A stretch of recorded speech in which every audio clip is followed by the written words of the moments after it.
We've got a rare treat first off.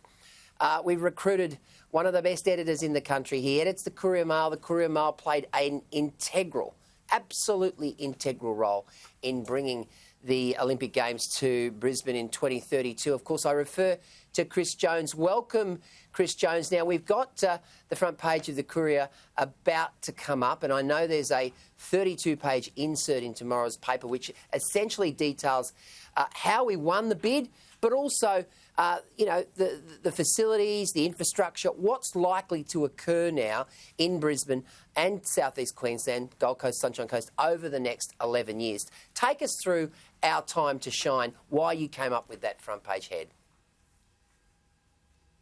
Yeah, g'day, Gleeson. And look, it's a great night. It's always a great night to be a Queenslander, but it's a particularly great night to be a Queenslander. And, we're celebrating here in the newsroom with a few Milton mangoes. We just put the paper to bed. As you say, 32-page lift out. I've got it here. That's inside the paper. There's a 12-page wrap. Gleeson, I went back and had a look at the Telegraph Mirror. I was saying this on Paul Murray's show earlier. The Telegraph Mirror from 1993, when Juan Antonio Samaranch announced that the winner would be Sydney. And, mate, they did 41 pages of coverage back then in 93. We've managed to roll out 44 pages of coverage of this historic decision in the Courier-Mail newspaper tomorrow. And it's time to shine. Look, it is our time to shine, because this is more than 2 weeks from 2 weeks in Brisbane and the southeast in 11 years from now, Glee. So this is about the next 30 years of opportunity for Queensland. You know better than anyone what this decision is going to mean for Queensland, for the beyond just the games and sporting infrastructure, which will be amazing, but all the transport infrastructure that's so urgently needed, and the tourism. Like, everyone's going to be talking about Brisbane now. What's the first thing you think about, Gleeson, when you think of the names like Munich, Montreal, Barcelona?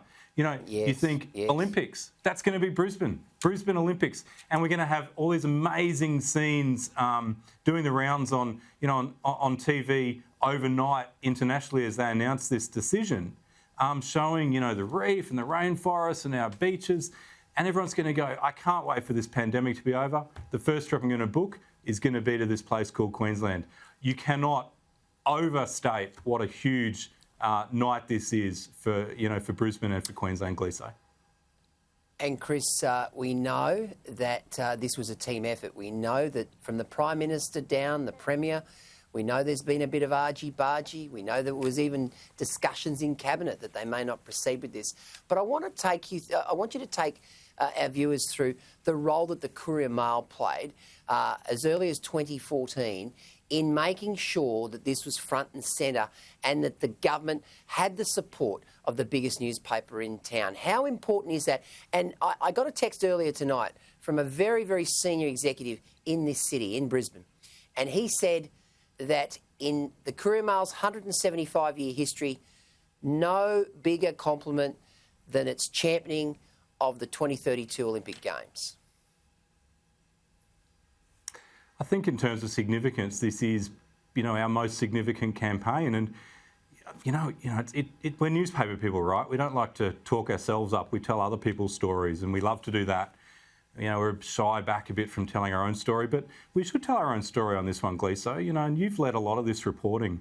The Courier-Mail has been front and centre of leading this campaign of giving councils and governments the confidence that they can push ahead with. 6 years ago, people were laughing at this idea when the Council of Mayors came up with it. And so we've been advocating so strongly for it and giving the government courage, not only that it would be successful and popular in the southeast, but that it would be popular right through Queensland. We know from polling that's been done secretly by the ISC earlier this year that these Olympics have as much support in the regions as they do in the southeast. And that's really critical, because in Queensland, the governments need to win, or to form government, the parties need to win in the regions as much as they need to win in the southeast. And so, the Courier-Mail's advocacy and those of the sister mastheads in Townsville and Cairns, really getting behind this bid is, it has been critical. And then there's been key moments as well where, you know, we've done our little bit behind the scenes to make sure that politicians are meeting with politicians and having the right discussions and are aware of just what's required to get these games over the line. And a key part of that was that decision earlier this year where the federal government agreed with the state government to fund 50-50 any of the infrastructure that's going to be required for this games, outside of just the sporting facilities, Glee. So I think that was the moment at which this all came together, and this amazing John Coates plan to get Australia its third Olympics was really locked in.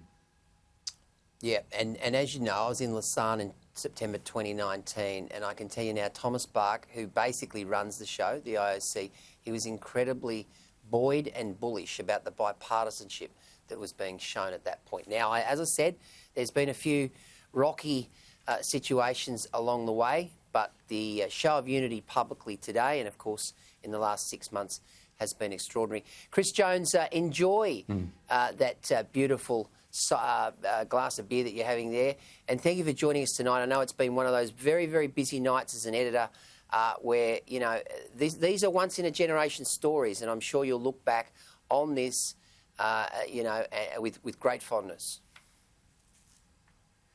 Yeah, and Gleeso, you should too. I mean, the big part of this 32-page lift-out is your epic tale of how this all came together, and you should be very proud of that journalism in the paper tomorrow, because I know a lot of people are going to be reading that and just going to be astonished about this story of this historic occasion. So well done to you too, Gleeso. Thank you, Chris.